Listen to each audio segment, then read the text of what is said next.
Once upon a time there was a dear little girl who was loved by every one who looked at her, but most of all by her grandmother, and there was nothing that she would not have given to the child. Once she gave her a little cap of red velvet, which suited her so well that she would never wear anything else. So she was always called Little Red Riding Hood.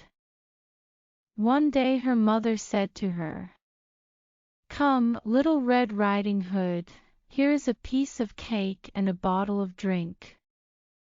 Take them to your grandmother, she is ill and weak, and they will do her good. Set out before it gets hot, and when you are going, walk nicely and quietly and do not run off the path, or you may fall and break the bottle, and then your grandmother will get nothing. And when you go into her room, don't forget to say, 'Good morning,' and don't peep into every corner before you do it." "I will take great care," said Little Red Riding Hood to her mother, and gave her hand on it.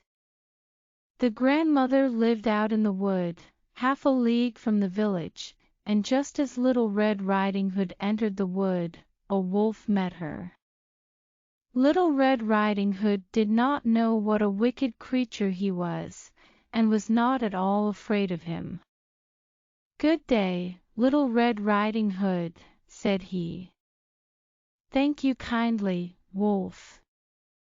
"Whither away so early, Little Red Riding Hood?" "To my grandmother's." "What have you got in your apron?" "Cake and a drink." "Yesterday was baking day, so poor sick grandmother is to have something good, to make her stronger." "Where does your grandmother live, Little Red Riding Hood?" "A good quarter of a league farther on in the wood. Her house stands under the 3 large oak trees, the nut trees are just below." "You surely must know it," replied Little Red Riding Hood. The wolf thought to himself, "What a tender young creature! What a nice plump mouthful, she will be better to eat than the old woman. I must act craftily, so as to catch both." So he walked for a short time by the side of Little Red Riding Hood, and then he said, "See, Little Red Riding Hood, how pretty the flowers are about here. Why do you not look round? I believe, too, that you do not hear how sweetly the little birds are singing. You walk gravely along as if you were going to school, while everything else out here in the wood is merry." Little Red Riding Hood raised her eyes, and when she saw the sunbeams dancing here and there through the trees, and pretty flowers growing everywhere, she thought, "Suppose I take grandmother a fresh nosegay. That would please her too. It is so early in the day that I shall still get there in good time." And so she ran from the path into the wood to look for flowers. And whenever she had picked one, she fancied that she saw a still prettier one farther on, and ran after it, and so got deeper and deeper into the wood. Meanwhile the wolf ran straight to the grandmother's house and knocked at the door. "Who is there?" "Little Red Riding Hood," replied the wolf. "She is bringing cake and a drink." "Open the door." "Lift the latch," called out the grandmother. "I am too weak, and cannot get up." The wolf lifted the latch, the door sprang open, and without saying a word he went straight to the grandmother's bed, and devoured her. Then he put on her clothes, dressed himself in her cap, laid himself in bed and drew the curtains. Little Red Riding Hood, however, had been running about picking flowers, and when she had gathered so many that she could carry no more, she remembered her grandmother, and set out on the way to her. She was surprised to find the cottage door standing open, and when she went into the room, she had such a strange feeling that she said to herself, "Oh dear, how uneasy I feel today, and at other times I like being with grandmother so much." She called out, "Good morning," but received no answer. So she went to the bed and drew back the curtains.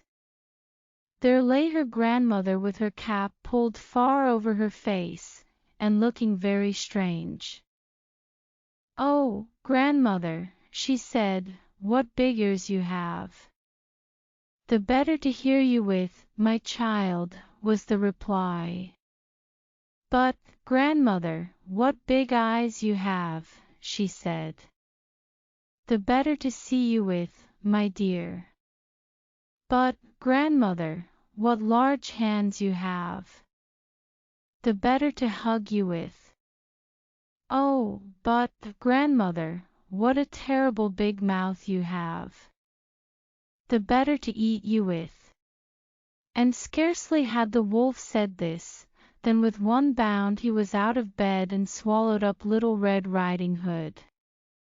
When the wolf had appeased his appetite, he lay down again in the bed, fell asleep and began to snore very loud. The huntsman was just passing the house, and thought to himself, "How the old woman is snoring! I must just see if she wants anything." So he went into the room, and when he came to the bed, he saw that the wolf was lying in it. "Do I find you here, you old sinner?" said he. "I have long sought you." Then just as he was going to fire at him, it occurred to him that the wolf might have devoured the grandmother, and that she might still be saved, so he did not fire, but took a pair of scissors, and began to cut open the stomach of the sleeping wolf. When he had made 2 snips, he saw the Little Red Riding Hood shining, and then he made 2 snips more, and the little girl sprang out, crying, "Ah, how frightened I have been!" How dark it was inside the wolf! And after that the aged grandmother came out alive also, but scarcely able to breathe.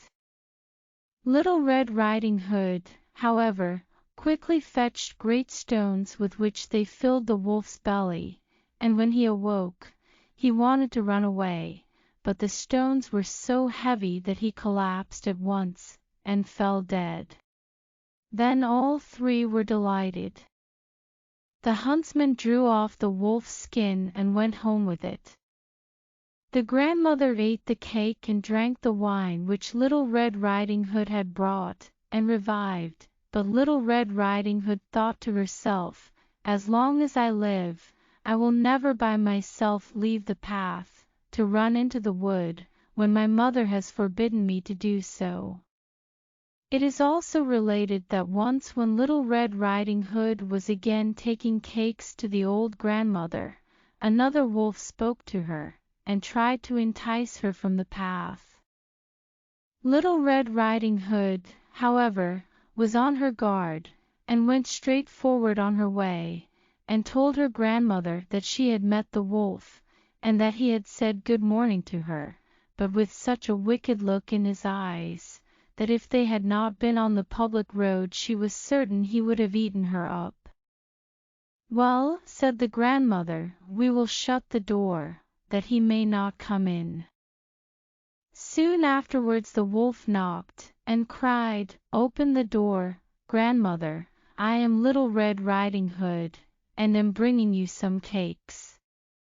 But they did not speak, or open the door, so the graybeard stole twice or thrice round the house, and at last jumped on the roof, intending to wait until Little Red Riding Hood went home in the evening, and then to steal after her and devour her in the darkness. But the grandmother saw what was in his thoughts. In front of the house was a great stone trough, so she said to the child, "Take the pail, Little Red Riding Hood." I made some sausages yesterday, so carry the water in which I boiled them to the trough." Little Red Riding Hood carried until the great trough was quite full. Then the smell of the sausages reached the wolf, and he sniffed and peeped down, and at last stretched out his neck so far that he could no longer keep his footing and began to slip, and slipped down from the roof straight into the great trough, and was drowned. But Little Red Riding Hood went joyously home, and no one ever did anything to harm her again.